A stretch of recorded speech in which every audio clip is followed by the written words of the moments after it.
오늘의 주요 뉴스입니다. 사퇴 압박을 받는 김기현 국민의힘 대표가 조기 해산한 인요한 혁신위의 희생안에 대해 모든 기득권을 내려놓겠다는 원론적인 답변을 내놨습니다. 거취 관련 구체적 언급은 피한 건데 당내에선 지도부 책임론을 두고 갑론을박이 이어졌습니다. 내년 총선을 앞두고 광폭 행보를 보이는 이낙연 전 더불어민주당 대표가 탈당한 이상민 의원과 만나 민주당 재건에 공감했습니다. 이 전 대표는 잠시 뒤 MBN에 출연해 신당 창당설에 대한 속내를 직접 밝힐 예정입니다. 지난해 결혼 5년 차까지의 신혼부부가 전년보다 7만 쌍 가까이 줄어 100만 쌍을 겨우 넘겼습니다. 자녀가 없는 신혼부부 비율도 46%로 역대 최고치를 기록했습니다. 강원도 북부 산지 일대에 사상 처음으로 12월 호우특보가 내려졌습니다. 이상기온으로 폭설이 아닌 폭우가 쏟아진 건데 주말에는 다시 강추위가 찾아올 전망입니다.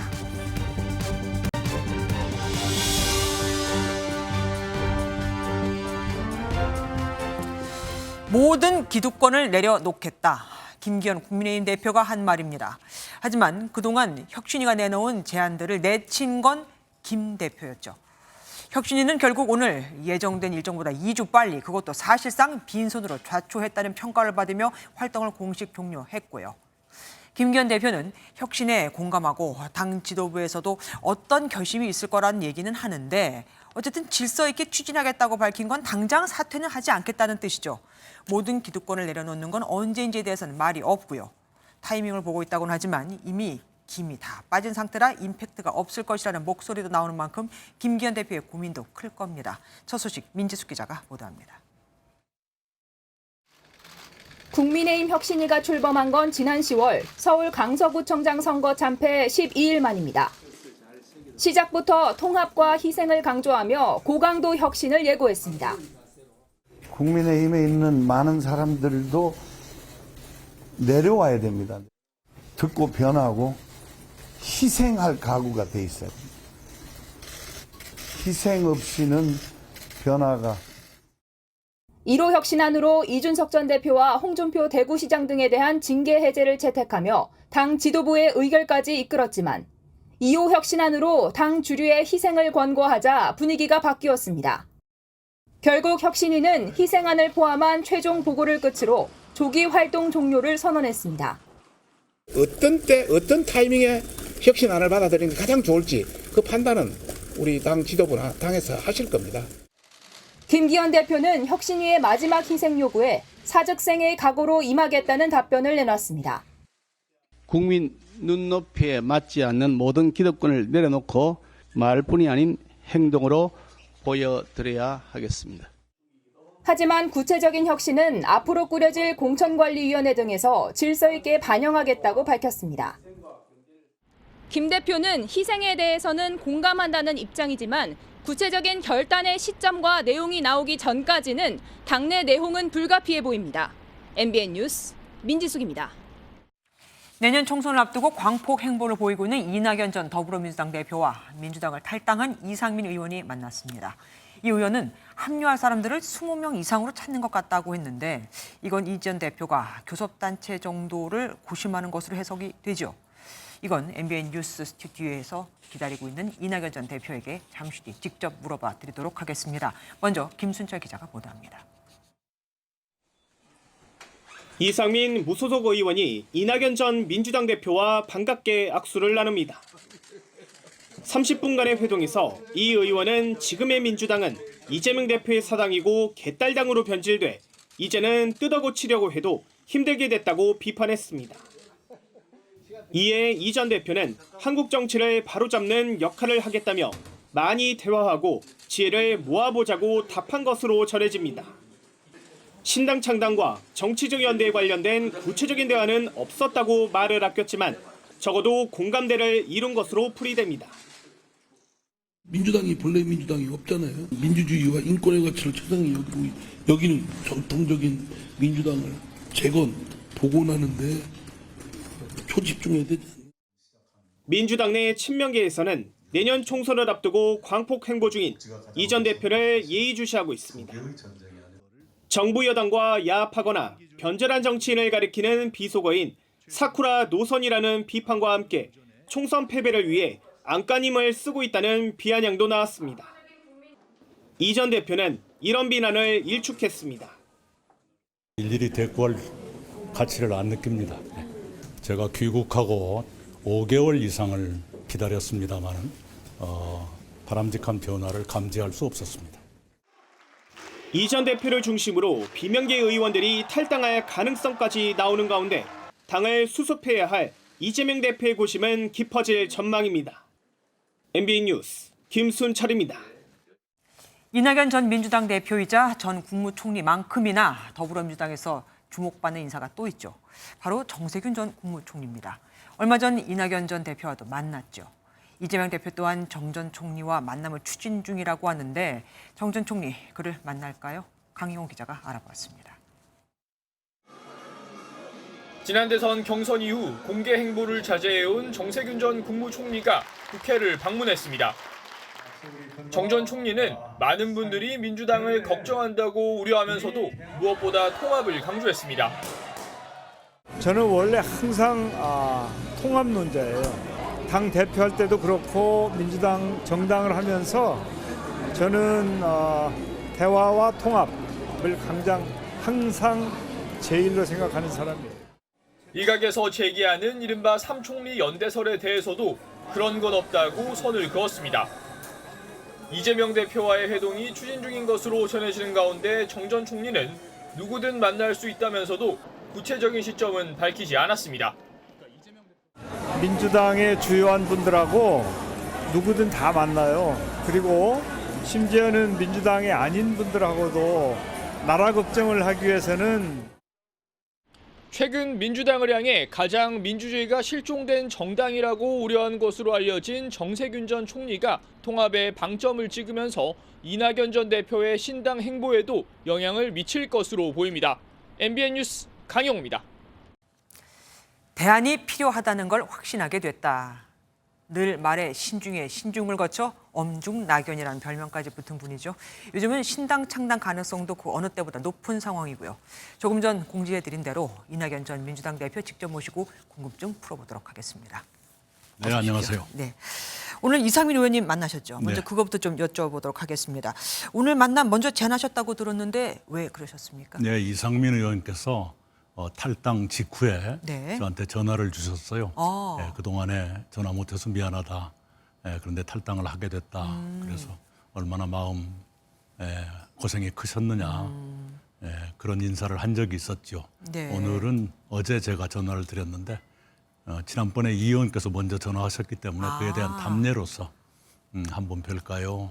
했더니 네. 바로 다음 날 만남을 가지고. 네, 그 몇 개 날짜를 드렸더니 제일 가까운 쪽으로 당신이 날짜를 잡았더라고요. 그래서 오늘 네. 만났습니다.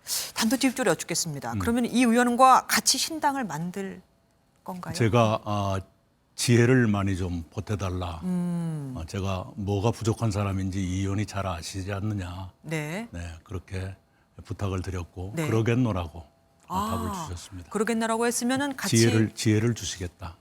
지혜를 네. 주시겠다. 네, 네.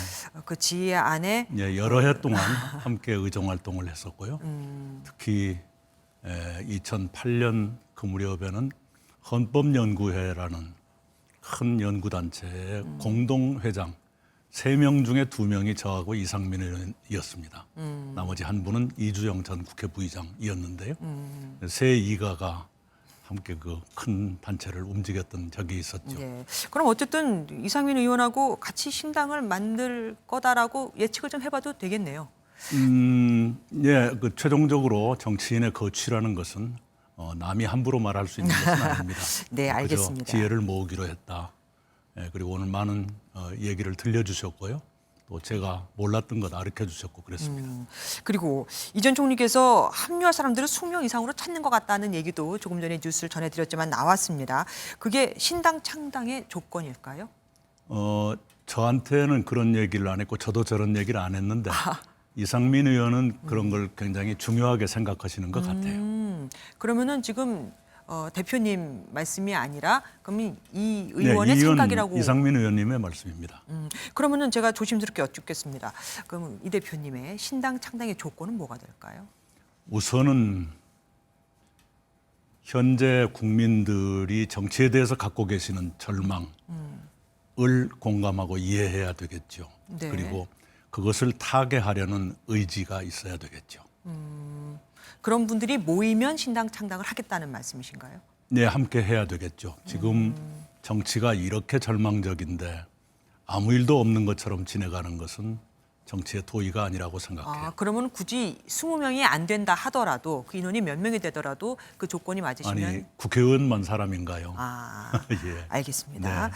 정세균 그리고 김부겸 전 총리들과도 만남을 가지셨잖아요. 네. 연대 가능성은 어느 정도로 보십니까? 사실 저희들은 처음부터 세 사람이 함께 모인 적은 없었고요. 네네, 두 분, 1대1, 1대1 이런 식으로 네네. 만났는데요. 행동에 대해서는 얘기한 적이 없습니다. 단지 현 상황, 민주당의 현황, 그리고 나라 이런 얘기들을 자주 했는데요. 많이 했는데 굉장히 깊은 걱정들을 하고 있다는 점은 공통됐습니다. 어쨌든 연대 가능성을 다 열어놔야 되지 않겠습니까? 그런데 전 전 총리 같은 경우는 이 대표님하고 연대할 마음이 없다라고 오늘 뉴스에 나왔더라고요. 예, 그 진작부터 말씀드렸던 것처럼 연대라든가 행동에 대해서는 얘기를 한 적이 없습니다. 네, 그리고 각자가 책임 있는 역할을 해왔던 분들이기 때문에 또 책임 있게 판단을 하는 것이죠. 네. 네. 그리고 총선을 앞두고 신당을 만들면 그래도 민주당 당 대표까지 하셨던 분이니만큼 아무래도 당을 분열시킨다는 비판을 받을 거라는 고민을 많이 하셨을 겁니다. 네. 예, 그 부분에 대해서도 고민을 어떻게 하셨는지. 네, 이렇게 보실 수도 있죠. 그런 책임 있는 역할을 했었는데 그 당이 몹시 나빠지고 있는 것을 방치하고 동조한다면 그것이 더 큰 죄악일 수 있다. 네, 그 생각합니다. 조금 더 큰 것을 봐야 된다. 네. 현실적으로 비윤 그리고 반명 인사들과 함께할 가능성이 있다고 보십니까? 그런 분들이 함께 될 수는 있겠지만 네. 그런 목표를 갖고 있지는 않습니다. 누구를 반대한다, 누가 아니다 이것만 가지고는 안 됩니다. 지금 대한민국은 전 세계에서도 어쩌면 가장 심각한 축에 속하는 위기를 복합적으로 안고 있거든요. 네. 그런데 그 위기에 정치가 제대로 대응하지 못하고 있지 않습니까? 그래서 대한민국의 위기를 제대로 직시하고 진단하고 그것을 이겨내려는 그런 비전과 열정을 가진 사람들이 모아서 역할을 하는 것, 이것이 더 중요한 조건입니다. 제가 비윤 반명 인사들 얘기를 여쭤보는 네. 게 이준석 전 대표와의 연대 가능성 때문에 그렇습니다. 이준석 전 대표에 대해서 후한 점수를 주셨더라고요. 그런데 사실 그 두 분, 그러니까 민주당과 국민의힘은 너무 성향이 다른 당 아닙니까? 일반적으로 정치인 그러면 남 욕하고 흉보는 것이 흔한 걸로 보는데 저는 칭찬을 엄청나게 많이 합니다. 누구에게나 좋은 얘기를 하고요. 그래서 좀 특별하게 보일지 모르겠는데요. 연대를 생각할 단계는 아직은 아닙니다. 그러면 만약에 연대를 생각하신다면 그 이준석 대표하고 연대를 한다면 뭘 얻고 뭘 잃게 될까요? 그건 대단히 앞서가는 과정이지요. 이렇게 보셨으면 좋겠습니다. 지금 앵커님 포함해서 언론들이 상상하는 것, 그걸 훨씬 뛰어넘는 변화가 몰려오고 있다. 이렇게 저는 직감합니다. 네. 지금 눈앞에 벌어지고 있는 누가 누구하고 연대할 것이냐. 그런 차원의 변화보다는 훨씬 더 큰 변화가 올 거라고 저는 생각합니다. 그래서 이제 이준석 전 대표에게 먼저 연락하는 거는 꺼린다는. 아니 그런 것보다도 지금은 그럴 단계가 아닙니다. 모든 일에는 순서가 있는 것인데요. 네, 지금은 그럴 시기는 아닙니다. 그러나 사람이니까 언젠가는 만나겠죠. 그 전에도 어떤 큰 행사장에서 옆자리에 앉아서 악수도 하고 잘 계시냐고 인사도 하고 그런 적은 있어요. 예, 그러면 소통을 위해서 먼저 직접 연락하실 생각은 지금은 없다는 얘기신가요? 아니 누가 먼저 하느냐가 아니라 그 연락이라는 건 서로 만난다는 것이 어느 정도 이루어져야 연락도 하고 그러는 것이죠. 지나가듯이 이렇게 하는 건 아니지요. 네. 다시 민주당 얘기를 좀 네네. 가보겠습니다. 대표적 비명계 모임인 원칙과 상식도 탈당이나 신당 창당에 대해서는 아직 우선순위를 두고 있는 것 같지가 않습니다. 네. 창당을 하면 이들하고 같이 할 가능성이 높다고 보십니까? 그것은 좀 봐야겠습니다. 봐야겠는데 의원들도 아마도 더 큰 변화의 물결이 오고 있다고 예감하고 있을 것입니다.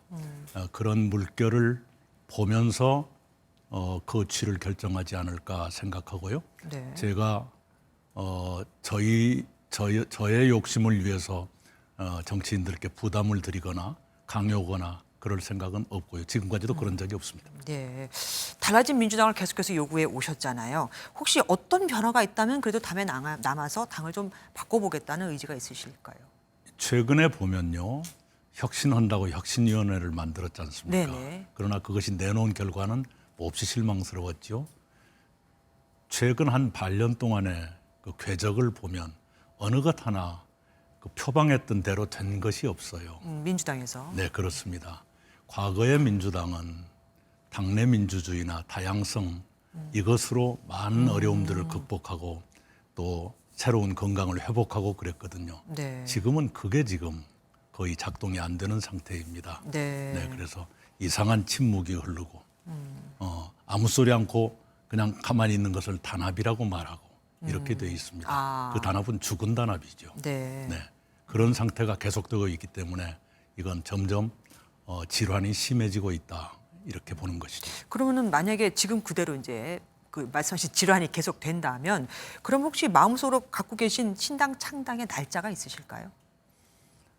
그건 아직 확정된 것은 아닙니다만은 그리고 창당이라는 것은 여러 단계가 있어서 어느 것을 창당이라고 말하는지 모르겠어요. 예. 그러나 국민들께 이렇게 하겠습니다라고 말씀드리는 것은 새해에 새로운 기대를 국민들께 드릴 수 있다면 좋겠다 이렇게 생각합니다. 새해에 그러면은 올해 안에 그럼 12월 안에라고도 해석해 볼 수 있는데 굉장히 많은 일이 밑에서 이제 준비가 필요하고요.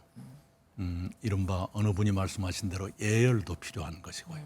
그럼 지금 특히 이제 국민들 앞에서 밝힌다면 그것이 공허해지지 않을 만큼의 준비는 필요한 것이지요. 그러면은 그 예열은 지금 되고 있다라고 봐도 되겠네요. 지금 언론들이 많이 하고 계시는 것 같으네요. 알겠습니다. 여기까지 말씀 듣겠습니다. 나와주셔서 감사합니다. 네, 감사합니다.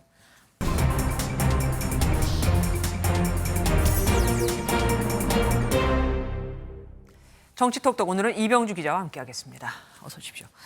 예비 후보 등록이 시작되면서 각 당도 본격적인 준비에 들어갔습니다. 오늘은 더불어민주당의 영입 인재 1호를 발표했더라고요. 예, 예비 후보 등록 내일부터 시작되고 네. 오늘 그 기후환경 전문 변호사인 박지혜 변호사가 오늘 인재 영입 1호입니다. 네. 엔지니어를 꿈꾸던 박 변호사 제9달의 책을 읽고 환경 문제에 관심을 갖게 됐다 이렇게 밝혔는데요.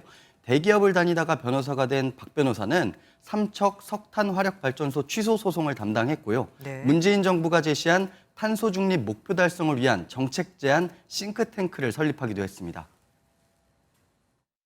기후 변호사로서의 역할도 중요하지만 정치권을 근본적으로 변화시켜야겠다는 생각을 했습니다. 탄소 중립을 위해서 뛰는 분이라면 뭐 원전 옹호론자인가요? 전혀 그렇지는 않고요. 오늘도 윤석열 정부가 원전 확대에만 골몰하고 있다 이렇게 지적을 했고 재생에너지 비중을 늘려야 한다 이런 입장입니다. 알겠습니다. 앞서서 국민의힘도 영입 인재 발표했었잖아요. 추가 영입 인재 혹시 나온 얘기가 있습니까? 지난주 금요일 인재 영입 발표가 있었습니다. 이수정 경기대 교수 등 5명이 발표됐었는데 이 교수는 바로 여당의 험지인 수원에 출마하겠다 이런 뜻을 밝혔었습니다. 오늘은 수원에 기념거리가 있기도 한 박지성 전 축구 국가대표 영입설이 보도됐었는데 네, 맞아요. 국민의힘 인재 영입위 측은 논의 과정에서 자유로운 의견이 개진된 정도 이렇게 선을 그었습니다. 네. 해프닝으로 끝날 가능성이 커 보이는데요. 국민의힘이 경기도를 비롯한 수도권에서 판세를 바꿔보기 위한 고심을 하는 건 분명해 보입니다.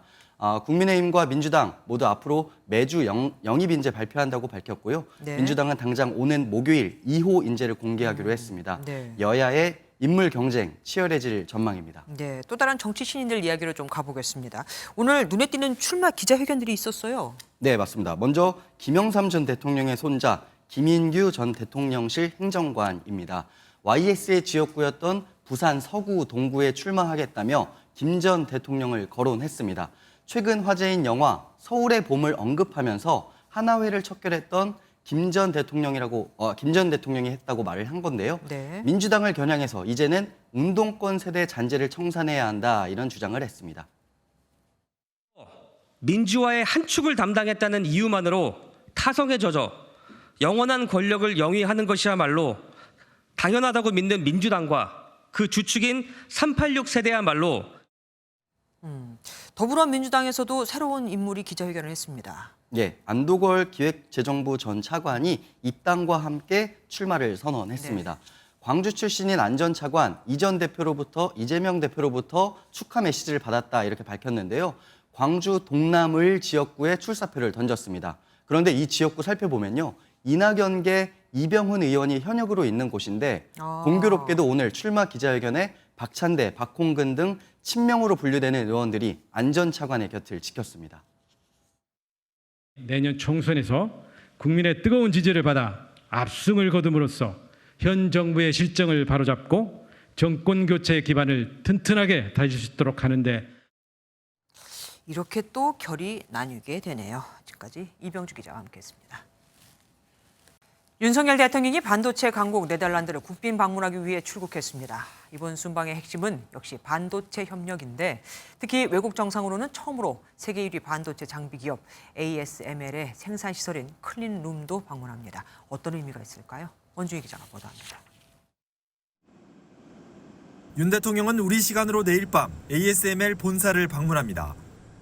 ASML은 고사양 반도체 생산에 필수적인 EUV 노광 장비를 전 세계에 독점 공급하는 곳입니다. 한 대당 가격은 2,500억 원에 이르는데 한 해 판매량이 40여 대에 불과해 삼성과 인텔 등 세계적인 반도체 기업들이 납품받기 위해 줄을 서고 있습니다. 이 장비 없이는 초정밀 반도체 생산이 불가능하기 때문에 세계 굴지의 반도체 회사들이 ASML의 장비를 납품받으려고 몇 년씩 기다리고 있는. 대통령실은 이번 방문이 향후 우리 기업들의 구매 우선순위에 긍정적 영향을 줄 거라 기대하고 있습니다. 윤 대통령은 이재용 삼성전자 회장, 최태원 SK그룹 회장과도 동행하는데 대통령실 관계자는 기업 입장에서는 피터 베닝크 대표를 만나는 것 자체가 어려운 일이라고 설명했습니다. 특히 ASML이 외국 정상에게 클린룸을 공개하는 건 이번이 처음인 만큼 우리를 중요한 파트너로서 존중한다는 의미로도 해석됩니다. 내일 새벽 네덜란드에 도착하는 윤 대통령은 동포 간담회를 시작으로 본격적인 일정을 시작합니다. MBN 뉴스 원중입니다. 아연 대련 공장에서 하청업체 노동자가 숨진 사실이 뒤늦게 알려졌습니다.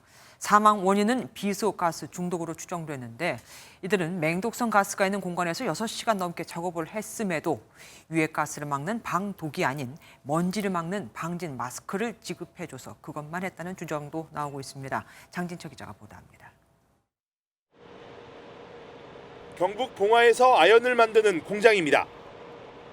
하청업체 노동자 60대 김모 씨는 동료와 함께 지난 6일 아연 슬러지를 담는 탱크 모터 교체 작업을 맡았습니다. 다음 날 새벽 작업자 2명 모두 숨이 차는 증세를 보여 병원에 입원했고 김 씨는 이틀 만에 숨졌습니다. 저 형이 굉장히 건강한 사람인데 벌써 먼저 119를 불러가지고 회사 측하고 이 큰 병원까지 가자고 얘기를 했을 때는 본인이 벌써 느낀다는 얘기지. 비소 중독으로 추정됩니다. 숨진 김 씨의 몸에서 1급 발암물질인 비소가 치사량의 약 7배 수준인 EPPM이 검출된 것으로 알려졌습니다. 함께 작업에 나섰던 50대 하청 노동자와 관리 감독을 하던 원청 소속 직원 2명도 병원 중환자실에서 치료 중입니다. 아연 슬러지가 쌓여있는 탱크 안에 다량의 비소가 수소와 만나 인체에 치명적인 아르신 가스를 만든 것으로 보입니다. 이들은 6시간 넘게 작업을 한 것으로 알려졌습니다. 회사 측은 공정상 미량의 비소가 발생할 수는 있지만 이번처럼 다량의 아르신 가스가 발생한 이유는 조사 중이라고 밝혔습니다. 또 방독 마스크 등 안전보호장구 착용 여부도 함께 확인 중이라고만 덧붙였습니다. 경찰은 숨진 김 씨의 부검과 동료 근로자 진술, CCTV 등을 확보해 정확한 사고 원인을 조사하고 있습니다. 고용노동부는 중대재해처벌법 위반 여부도 검토하고 있습니다. MBN 뉴스 장진철입니다. 저소득층 아이들의 학자금 지원 등 각종 복지를 위해 만든 사회복지법인 여러 곳이 후원금을 횡령하다가 적발됐습니다. 법인 대표가 회사 돈으로 골프 접대를 하고 주식을 하는가 하면 직원을 뽑아놓고 회장 자녀 회사로 보내 일을 시킨 곳까지 있었습니다. 윤기란 기자가 보도합니다. 경기도 단속반이 한 사회복지법인 사무실로 들어갑니다. 저소득층 아동의 학자금 지원을 위해 설립된 곳인데 후원금을 마음대로 쓰다 적발됐습니다. 압수수색 영장이고요. 역전번호는 사회복지사법 위반으로. 고급 회사 차량의 뒷좌석과 트렁크에선 여러 개의 골프 장비가 발견됩니다. 법인 대표는 이 차를 타고 지인들에게 골프 접대를 하고 다녔습니다. 또 회사 돈으로 주식을 하거나 있지도 않은 직원에게 인건비를 준 것처럼 꾸미는 등 6억 원을 횡령한 혐의를 받습니다. 이번에 적발된 사회복지법인은 각종 수익 사업으로 최근 3년 동안 442억 원을 벌었지만 정작 학자금 지원은 수익금의 0.35%인 1억 5천여만 원에 불과했습니다. 이렇게 후원금과 보조금을 횡령한 사회복지법인과 시설 4곳이 적발됐습니다. 이 중엔 직업훈련 교사를 채용해놓고선 시설장에 딸이 운영하는 회사로 보내 방역과 소독 업무를 시키고 월급을 준 복지시설도 있었습니다.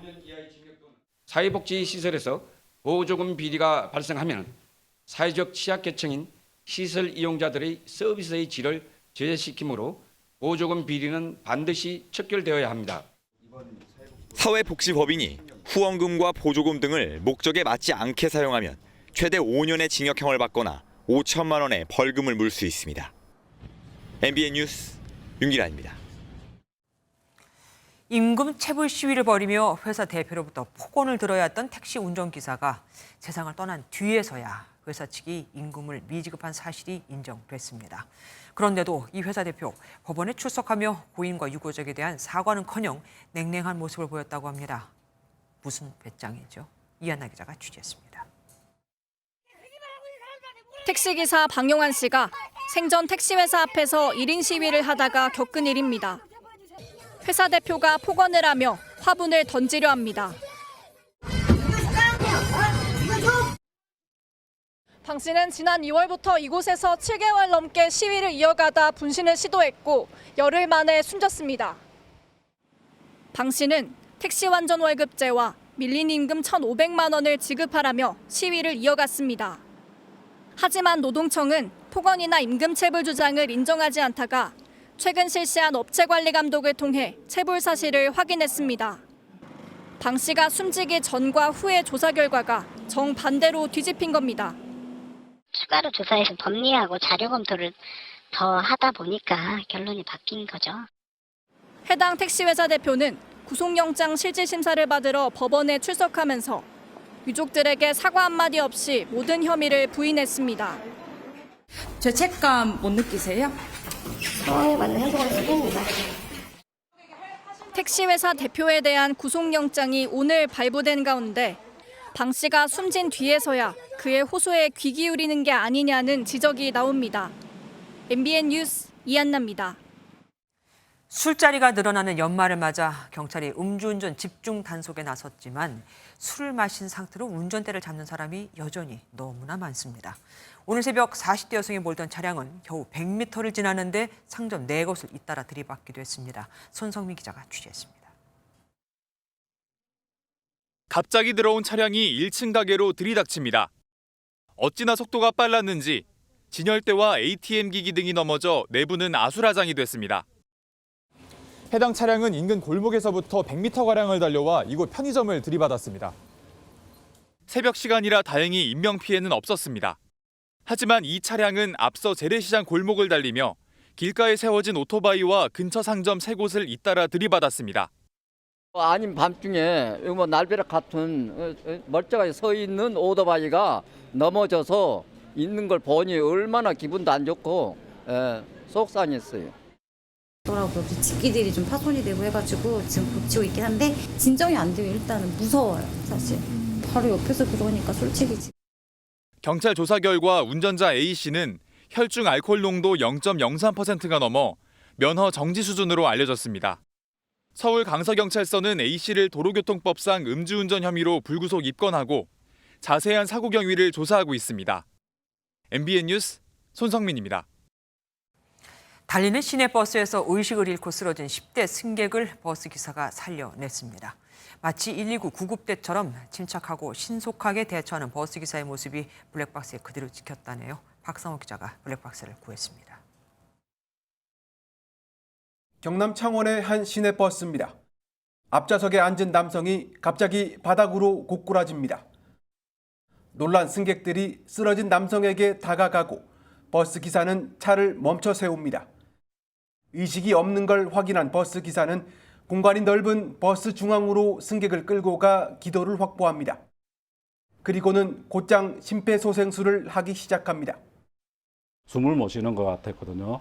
그래서 그 손님한테 119 좀 전화 좀 해달라 하고 당시 앞에 있던 아주머니한테 다리가 굳어 있으니까 좀 다리를 주물러 달라 하고 119 구급대가 도착했을 땐 스스로 팔을 들어 올릴 정도로 의식이 돌아온 상태였습니다. 쓰러진 10대 승객은 다행히 금방 회복했습니다. 버스 기사에겐 전화로 감사 인사를 전했습니다. 좀 뿌듯함도 있었고요. 다음번에는 만약에 그런 일이 있더라도 이번 경험으로 해서 또 하면은 잘할 수 있을 것 같은 그 어떤 자신감도 생겼고. 이 버스 회사는 지난 10월에도 다른 기사가 쓰러진 승객을 심폐소생술로 살려 귀감이 된 바 있습니다. MBN 뉴스 박상호입니다. 태국에서 우리나라로 향하려던 티웨이 여객기가 기체 결함으로 18시간가량 크게 지연됐습니다. 최근 이 항공사 여객기의 운항 지연이 무척 잦은데요. 전문가들은 티웨이가 국내 4개 저가 항공사 중 가장 안전 투자에 소홀하다고 입을 모읍니다. 이혁근 기자가 취재했습니다.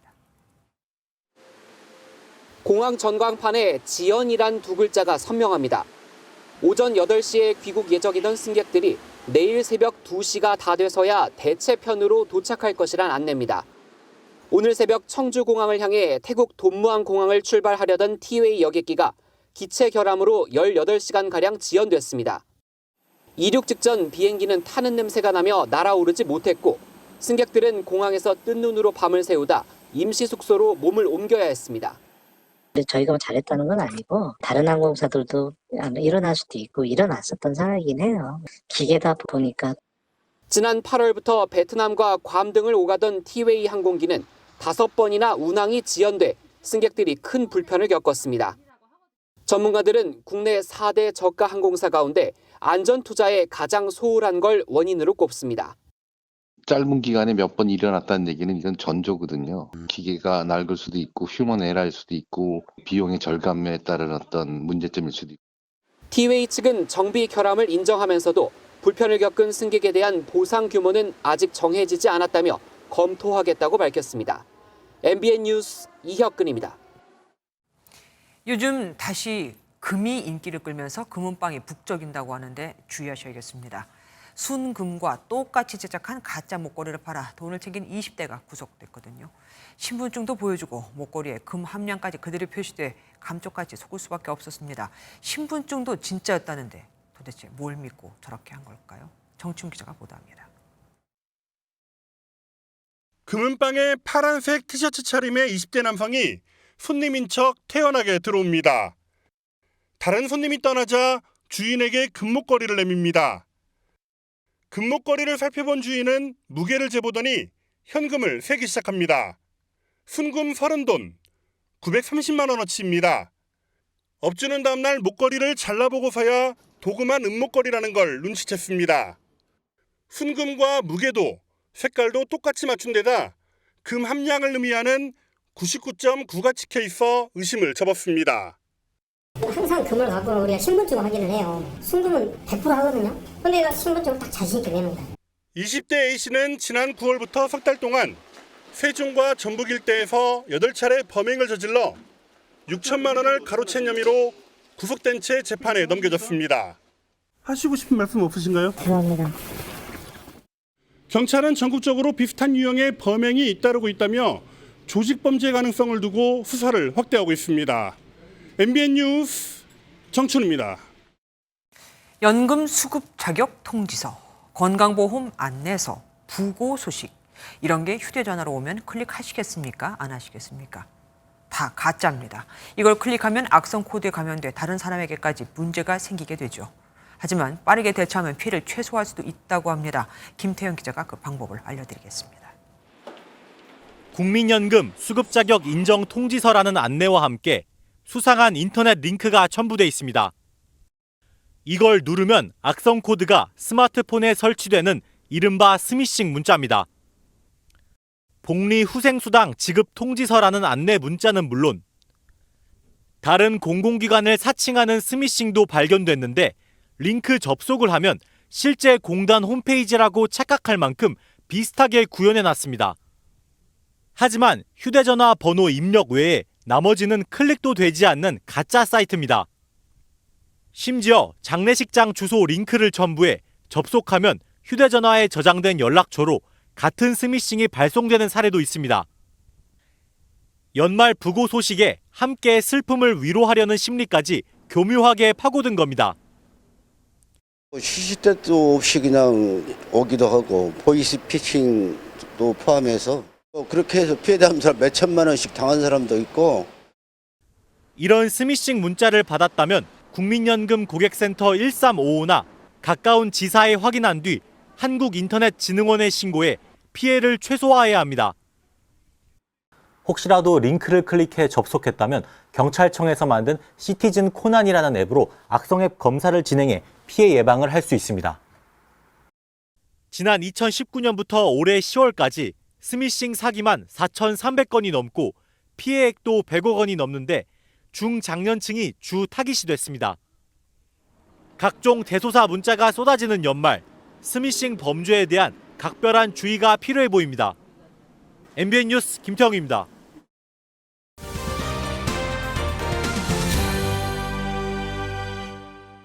월드컵 열기가 한창이던 2002년 6월 29일 서울 연평도 서쪽 해상에서 북한 경비정이 기습 포격을 하며 제2연평해전이 발발했습니다.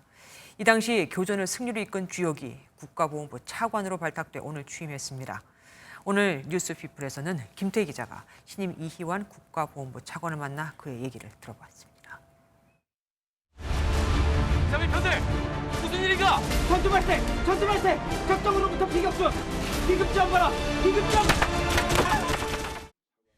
신임 이희환 보훈부 차관은 2002년 제2연평해전 당시 상황이 아직도 생생하게 떠오릅니다. 윤영아 소령님께서 당시 현장에서 총알을 한 발 맞으시고 등에 그 현장에서 쓰러지셨을 때 부지휘관인 제 입장에서는 사실 큰 산이 무너지는 듯한 그러한 느낌이었죠. 이 차관은 참수리 357호 정장인 윤영아 소령이 전사한 후 25분간 전투를 지휘했습니다. 이 차관은 북한군 포탄에 다리를 다친 상황에서도 교전을 승리로 이끌었습니다. 제가 이쪽에 약 8cm 이제 구멍이 나는 관통상을 당했고 오른쪽 다리는 이제 종아리 부분에 이제 포탄을 한 발을 맞아서. 이후 전투 경험을 바탕으로 정책, 교육부서 등에서 군 생활을 지속했습니다. 현장에서 경험을 했기 때문에 그러한 경험을 바탕으로 우리 전우들의 그런 군인 정신, 그다음에 호국 정신 이런 부분들을 많이 전파하고자 노력을 했고. 차관이 된 후 펴고 싶은 1호 정책이 무엇이냐는 질문에 지난 4월 윤석열 대통령의 미국 국빈 방문 동행을 떠올렸습니다. 땡큐표 유효 서비스. 그 문장이 굉장히 저는 감동적이었어요. 그러한 우리 좀 품격 있는 보훈 문화, 그런 인류 문화를 좀 만드는데 좀 노력을 많이 기울여야겠다. 240만 국가보훈 대상자를 예우하는 자리인 만큼 어느 때보다 막중한 책임감을 느낀다며 국가보훈의 위상을 드높이는데 모든 힘을 쏟겠다고 다짐합니다. 국가를 위해서 헌신하고 희생하신 분들을 국가보훈부 차관으로서 끝까지 책임지고 기억하겠습니다. MBN 뉴스 김태희입니다. 정부가 저출산을 해결하겠다며 지난해에만 50조 원이 넘는 돈을 썼는데 허무합니다. 신혼부부 숫자나 출산율이 갈수록 더 떨어지고 있거든요. 신혼부부 숫자가 곧 100만 쌍 아래로 내려갈 것으로 보이는데 심지어 이 중 절반은 결혼을 해도 아이를 낳지 않고 있었습니다. 이교욱 기자가 보도합니다. 지난해 12월 폐업한 서울 강남구의 웨딩홀입니다. 웨딩 1번지인 청담동에 있지만 코로나 직격탄 이후 갈수록 줄어든 계약 건수로 1년째 공실로 비워져 있습니다. 신혼부부 숫자가 갈수록 줄고 있기 때문인데 2018년 132만 쌍에서 4년 만에 103만 쌍으로 급감했고 이 추세대로면 올해는 100만 쌍을 밑돌 걸로 보입니다. 결혼을 한다 해도 아이 갖는 건 후순입니다. 재작년 결혼한 최한음 씨는 맞벌이로 착실히 돈을 모아 얼마 전 아파트도 장만했지만 당분간은 자녀 계획이 없습니다. 저나 그 와이프나 둘 다 맞벌이인데 아이를 낳게 된다고 하면은 봐줘야 될 사람이 있어야 되는데 아직까지 계획을 뚜렷하게 잡아놓은 건 없습니다. 이렇게 결혼한 지 5년이 안 된 신혼부부 중 자녀가 없는 부부는 46.4%로 통계 작성 이래 최고치를 기록했습니다. 뭐 부동산 문제나 그다음에 일자리의 뭐 안정성 이런 것들이 바뀌지 않으면 지금 같은 저출산 문제가 쉽게 해소될 거라고 생각하진 않고요. 전문가들은 정부가 지난 17년 동안 저출산 예산으로 330조 원 넘게 쓰고도 정책 효과가 나타나지 않고 있다며 정말 필요한 부분에 선택과 집중을 해야 한다고 지적합니다. MBN 뉴스 이기옥입니다. 올해 초 정부가 분양주택의 실거주 의무를 폐지하겠다고 발표했지만 이건 국회를 통과해야 하는 거죠. 12월 정기국회에서도 통과가 무산되면서 입주가 다가온 4만여 가구가 혼란을 겪고 있습니다. 전마의 제한만 폐지해서는 소용이 없거든요. 입주 전 집을 팔려는 사람이나 당장 이사를 가지 못하는 사람들이 발을 동동 구르고 있습니다. 최윤영 기자가 보도합니다. 12,000가구의 서울 둔촌 주공 재건축 아파트입니다. 건물들이 거의 다 올라간 가운데 내년 말 입주 예정으로 마지막 공사 중입니다. 이곳의 일반 분양분은 4천여 가구로 실거주 의무가 폐지되지 않으면 입주 3개월 안에 이사를 들어가야 합니다. 전셋집이 나가지 않거나 아이들 학교와 직장 등의 사정으로 내년 입주가 어려운 사람들은 발을 동동 구르고 있습니다. 너무 많았었죠. 이번뿐만 아니라 계속. 국회법 통과 안 됐으니까 어떻게 되겠어서 그냥 뭐 구제 대책이 있으려나 그걸 보고 있는 거죠. 실거주 의무를 적용받는 아파트는 서울과 경기, 인천 등 모두 4만여 채입니다. 실거주 의무를 어기면 1년 이하의 징역 또는 1,000만 원 이하의 벌금을 내거나 LH에 다시 집을 팔아야 합니다. 차라리 벌금을 내거나 집값이 떨어진 경우 LH에 집을 다시 팔겠다는 사람도 있습니다. 불만이 많아요. 결론은 불만이 많은데 법이 그때그때 다르니까 우리가 뭐라고 하면 안 돼요. 부동산 가격이 급등하던 시절에 투기를 방지하기 위해서 도입됐던 제도입니다. 최근에 부동산 가격이 하락하면서 또 안정기에 들어가 있기 때문에 지금은 이게 선의의 피해자가 나타날 수도 있습니다. 실거주 의무 폐지 법안이 연내에 처리되지 않으면 내년 5월 국회 회기 종료와 함께 폐기 수순을 밟게 될 것으로 보여 시장 혼란이 계속될 전망입니다. MBN 뉴스 최윤영입니다. 올해 막대한 이자 수익을 올린 은행들이 2조 원에 달하는 상생금융재원을 어디에 쓸까? 그 유능각이 드러났습니다. 자영업자와 소상공인들에게 연간 최대 150만 원까지 현금으로 환급을 해주겠다고 하네요. 하지만 벌써부터 언발의 오줌 누기다. 다른 대출자와 형평성이 어긋난다는 지적이 쏟아지고 있습니다. 박경 기자가 보도합니다. 우리나라 은행들은 갑질을 많이 합니다. 앉아서 돈을 벌고 이런 자세로 영업을 해가지고 이게 되겠냐. 그러니까 이 체질을 좀 바꿔야 됩니다. 강하게 우리가 밀어붙여야 돼요. 정부의 강한 압박과 눈치 속에 18개 은행이 검토한 상생금융은 은행권 당기순이익의 10% 수준인 2조 원 정도입니다. 은행연합회는 자영업자와 소상공인에게 현금으로 돌려주는 캐시백 형태의 이자 감면을 검토하고 있습니다. 올해 말 기준 대출이자가 5%를 초과한 자영업자가 기존 금리대로 이자를 내면 은행이 최소 1.5%포인트에 해당하는 이자의 일부를 돌려주는 겁니다. 다만 1인당 이자 감면 대상이 되는 대출액은 최대 1억 원으로 한정하고 1인당 캐시백 규모도 연간 최대 150만 원을 넘지 않도록 할 방침입니다. 소득과 무관하게 더 높은 금리로 대출을 받은 자영업자에게는 이자 감면을 더 많이 해줄 예정입니다. 하지만 이 정도 지원은 턱없이 부족하다는 지적이 나옵니다. 진짜 턱없이 부족하죠. 거의 다가 다 다중채무자란 말이에요. 언발의 오줌 누기 수준밖에 안 되는 거죠. 이 금액 자체가. 형평성 문제도 제기됩니다. 부동산 임대업 대출자는 지원 대상에서 제외했지만 고금리 속에 고통받는 청년과 노인 등 취약층도 상당하기 때문입니다. 분명히 상당히 형평성에는 문제가 있죠. 다른 대출받은 사람들까지도 형평성을 맞춰주는 방안을 좀 연구해보면. 은행연합회는 은행별 분담액과 구체적인 지원 방식을 이달 말 확정해 발표할 예정이지만 논란은 계속될 전망입니다. MBN 뉴스 박규원입니다. 12월도 이제 중순에 접어들었는데 강원도에 호우특보가 내려졌습니다. 기상특보가 도입된 이래 처음 있는 일입니다. 게다가 또 폭설도 내린 곳도 있다네요. 이상 고온으로 폭설이 아닌 폭우가 쏟아져서 이상 기온은 한동안 계속되다가 주말쯤 기온이 영하권으로 곤두박질치면서 매우 추워질 거라고 합니다. 김민수 기자가 보도합니다. 단풍잎이 만개한 거리에 비가 내리고 시민들은 우산을 쓰고 길을 걷습니다. 12월 중순이라고는 믿기지 않는 날씨입니다. 한겨울에 우산 들고 있는 자체도 이상하고 눈이 와야 되는데 비가 오고 이러니까. 한낮의 기온은 9도 안팎을 기록해 평년보다 3도 이상 높았습니다.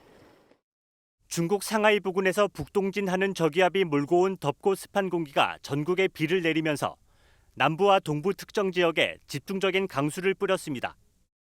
우리나라 남쪽을 지나는 저기압의 영향으로 11일 전국에 비가 내리는 가운데 중부지방은 12일 오전에, 남부지방과 강원 영동은 오후에 대부분 그치겠습니다. 대설특보가 내려진 강원 북부 산간엔 이틀간 50cm 이상의 적설량을 기록할 것으로 보입니다. 특히 이상기온의 영향으로 해발고도 1000m 밑으로는 폭설이 녹은 폭우가 내려서 호우특보가 발표됐습니다. 1999년 기상특보가 도입되고 강원도 지역에 12월 호우특보가 발표된 건 이번이 처음입니다. 같은 지역에 호우특보와 대설특보가 동시에 발표된 건 역시 이번이 처음입니다. 강릉과 동해는 관측사상 가장 많은 일강수량을 기록했습니다. 이상기온은 금요일까지 이어지다가 토요일부터 큰 폭우로 꺾입니다. 비가 그친 주말에는 최저기온이 영하 10도 안팎을 기록해 올겨울 들어 가장 추울 것으로 보입니다. MBN 뉴스 김민수입니다. 눈길에서 사고를 예방하려면 스노우 체인이 필요한데 번거롭기도 하지만 참 채우기가 쉽지 않죠. 최근에는 운전자들 힘들지 말라고 미끄럼 방지 기능이 아예 강한 스노우 타이어도 나왔는데 이건 평소에 마찰이 심해 연료 소비가 큽니다. 국내에서 버튼 하나만 누르면 자동으로 타이어에 체인이 설치되는 신기술이 개발됐습니다. 한범수 기자가 알아봤습니다. 눈에 파묻힌 도로에서 승합차가 헛바퀴만 구릅니다. 견인차가 와서야 가까스로 움직입니다. 겨울철 눈길이나 빙판길에서 안전하게 운전하려면 쇠사슬이나 플라스틱, 직물 등으로 만든 스노우 체인이 필수입니다. 체인이 있으면 제동거리가 2m 가까이 줄고 경사로와 곡선길에서도 안정적인 주행이 가능하다는 실험 결과도 있습니다. 그런데 비좁은 타이어 공간 사이로 체인을 넣고 설치하는 일은 차량 정비사에게도 쉽지 않습니다. 각도나 이런 거 계산하셔가지고 단단하게 이거를 조여야 되는데 그렇게 하시기도 힘들고 뭐 일반 차주분들이 하시기는 아무래도 좀 어렵죠. 눈길을 벗어나자마자 체인을 바로 빼내야 한다는 점도 번거롭긴 마찬가지. 그래서 최근에는 타이어 홈이 많고 고무 재질이 부드러운 스노우 타이어가 주목을 받고 있습니다. 국내 완성차 업체는 한 단계 더 나아가 버튼만 누르면 자동으로 스노우 타이어로 변신하는 신기술을 개발했습니다. 특수 금속인 형상 기억 합금이 바퀴 내부에 숨어 있다가 전기 신호를 받으면 바깥으로 튀어나와 체인 역할을 하는 겁니다. 기술 개발 수준을 고도화하고 내구성과 성능 테스트를 거쳐서 양산 여부를 검토할 계획입니다. 현대차그룹은 관련 특허를 각각 한국과 미국에서 출원했는데 주행 시 타이어 간의 빈틈에서 발생하는 소음 등 성능에 대한 의구심이 있는 만큼 상용화까지는 시간이 필요할 전망입니다. MBN 뉴스 한범수입니다. 네타냐후 이스라엘 총리가 푸틴 러시아 대통령에게 이례적으로 불만을 표출했습니다. 러시아가 하마스와의 전쟁 중인 이스라엘 편을 들지 않았기 때문입니다. 끈끈했던 우정이 결국 흔들리는 걸까요? 송준 기자가 보도합니다. 베냐민 네타냐후 이스라엘 총리가 블라디미르 푸틴 러시아 대통령과 약 50분간 통화했습니다. 지난 10월 16일 훈훈했던 정상통화 이후 약 2달 만인데 분위기는 확 달랐습니다. 이스라엘 총리실은 총리가 유엔에서 러시아가 보인 이스라엘에 반하는 입장에 불만을 제기했다고 발표했습니다. 이틀 전 러시아가 유엔 안전보장 이사회에서 이스라엘과 하마스의 즉각 휴전을 촉구하는 결의안에 찬성표를 던졌기 때문입니다. We do not believe it's acceptable to use this event for collective punishment of the millions of Palestinian people with indiscriminate shelling of the civilian quarters. 네타냐후 총리는 러시아가 적국인 이란과 위험한 협력을 하고 있다고도 지적했습니다. 그동안 양국이 보인 우호 관계를 고려했을 때 매우 이례적인 반응입니다. 이스라엘은 미국과 우방이지만 우크라이나를 침공한 러시아 제재에 동참하지 않는 끈끈한 우정을 지켜왔습니다. 심지어 네타냐후 총리는 지난 2019년 선거 당시 당사 건물에 푸틴 대통령과 악수하는 사진을 현수막으로 걸며 우정을 과시해왔습니다. 네타냐후 총리가 휴전과 관련해 강경 태도를 보이는 건 러시아뿐은 아닙니다. ביומיים האחרונים שוחחתי גם עם הקנצלר שולץ ועם נשיא צרפת מקרון וגם עם מנהיגים אחרים ואמרתי להם שאי אפשר ביד אחת לתמוך בחיסול החמאס וביד השנייה ללחוץ עלינו לסיים את המלחמה שתמנע את חיסול החמאס. 국제사회에 날을 세우는 네타냐후 총리는 유일하게 1만 4천여 발의 포탄을 지원한 바이든 행정부에만 감사의 뜻을 밝혔습니다.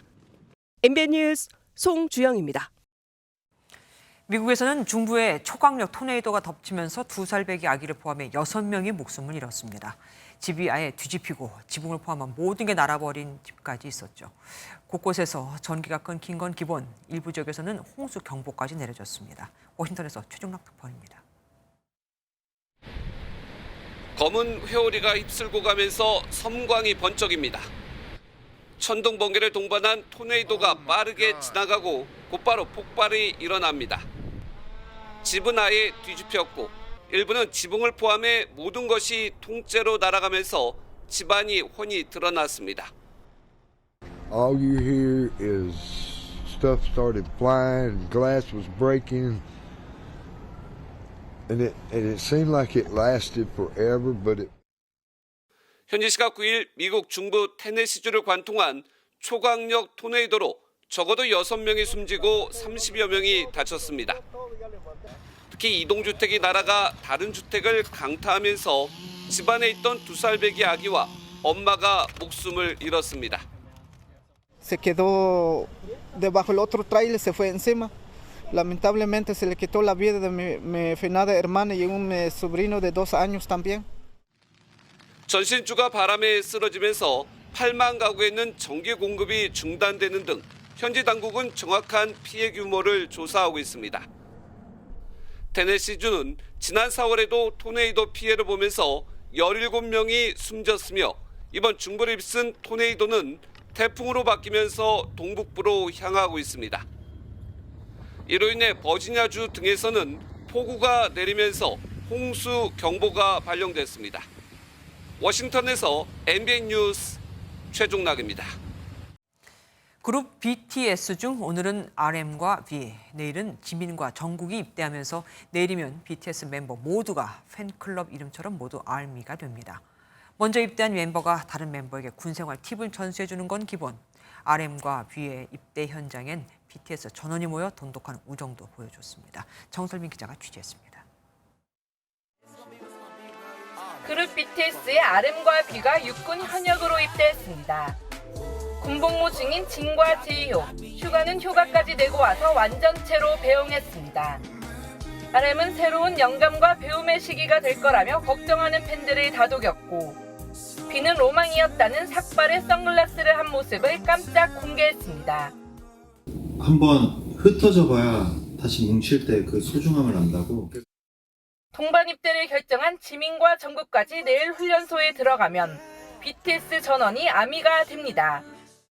여러 가지 감정이 벅차오르지만 정말로 빨리 갔다 와서 더 행복할 날을 맞이합시다. 그럼요. 나란히 조교로 복무 중인 진과 제이홉은 조기 진급까지 하는 등 군에서도 월드 클래스다운 모습을 선보였습니다. 특히 연예인 최초로 국방일보 1면을 장식한 진은 국군 도수체조를 미리 외워두라는 현실 조언을 남겼습니다. 운동할 시간에 국군 그럼 가서 외우면 되지. 뭘 굳이 지금 외워가. 본격적으로 군백기에 돌입한 BTS. 2025년 6월 전원 전역할 것으로 예상돼 벌써부터 완전체 활동에 대한 기대감이 높아지고 있습니다. MBN 뉴스 정세민입니다. 강원도에는 호우특보가 발효 중입니다. 12월에 호우특보가 내려진 건 처음인데요. 이 호우특보와 대설특보가 동시에 내려진 것도 처음입니다. 이미 강원 향로봉에는 40cm가 넘는 눈이 내려 쌓였는데요. 앞으로 강원 북부 산간에 40cm 이상의 눈이 추가로 더 내려 쌓이겠고요. 강원 중부 산간에도 30cm 이상의 눈이 예상됩니다.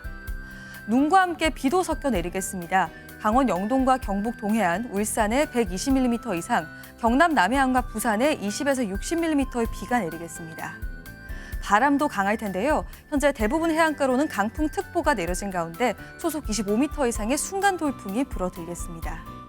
이 비와 눈은 내일 오전이면 대부분 그치겠지만 강원 영동과 제주는 오후까지 이어지겠습니다. 자세한 지역별 내일 기온 보시면 중부지방은 서울이 아침에 5도, 낮 기온은 10도 예상되고요. 남부지방도 전주가 11도, 부산 12도에 그치면서 오늘보다 5도에서 8도가량 낮겠습니다.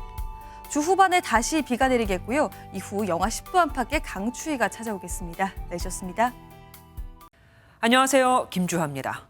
공정하고 신속한 MBN 뉴스, 유튜브를 통해서도 만나보실 수 있습니다.